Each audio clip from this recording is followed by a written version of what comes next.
All right, next up is Keith. Cool. So, I have been at Spelkollektivet for exactly 1 year and 1 day. Go me. Woo! Yeah.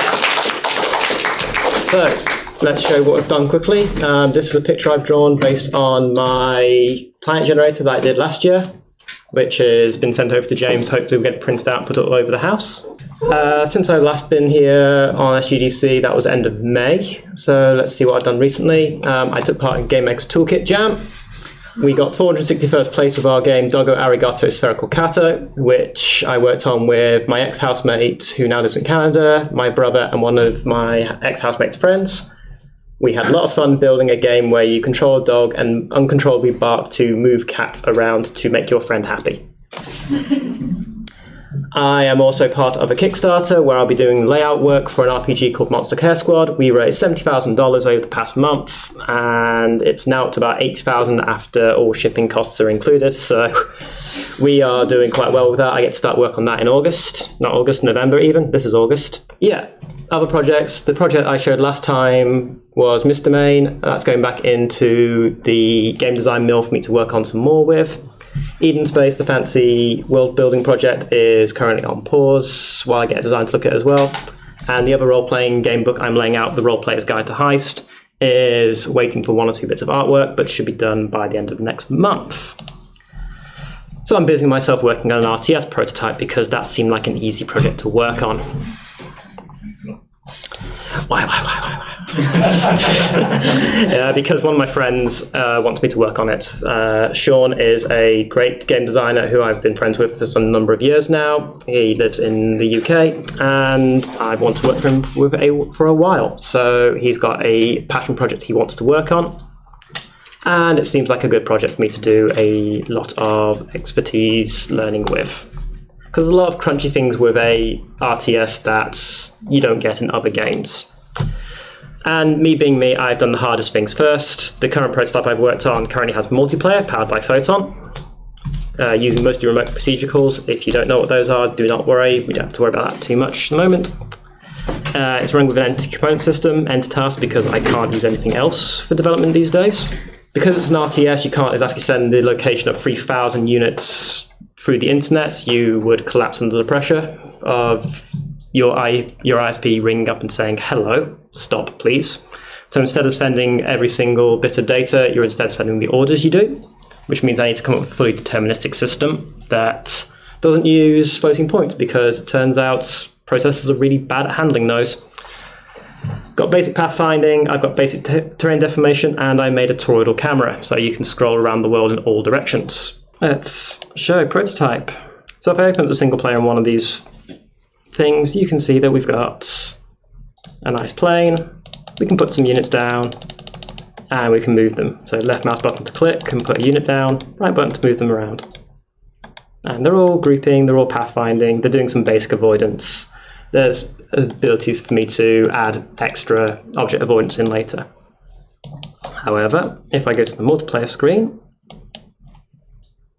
and do this as screen 1,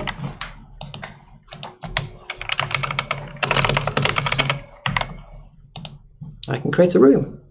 And on this screen, I can also create a room. Let's call this one screen 2.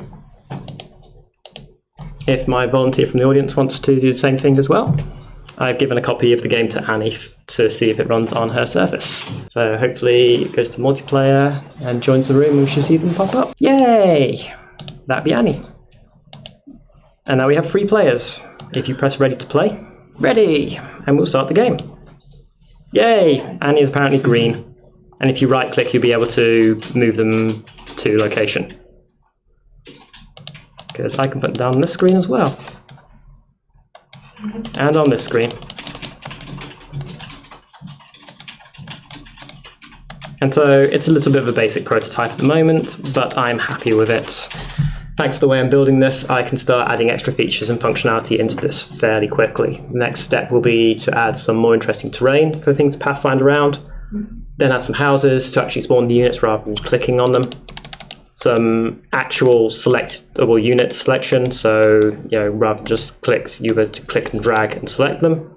and then ideally to get all these lovely little units fighting each other. But as you can see, I've got everything synced up. Everything is replicated pretty much exactly the same on everyone's machines. Hopefully Annie's got exactly the same display on her screen as she's got on all ours. Got a toroidal camera so I can wrap around the entire world by scrolling left, like that, and up down as well.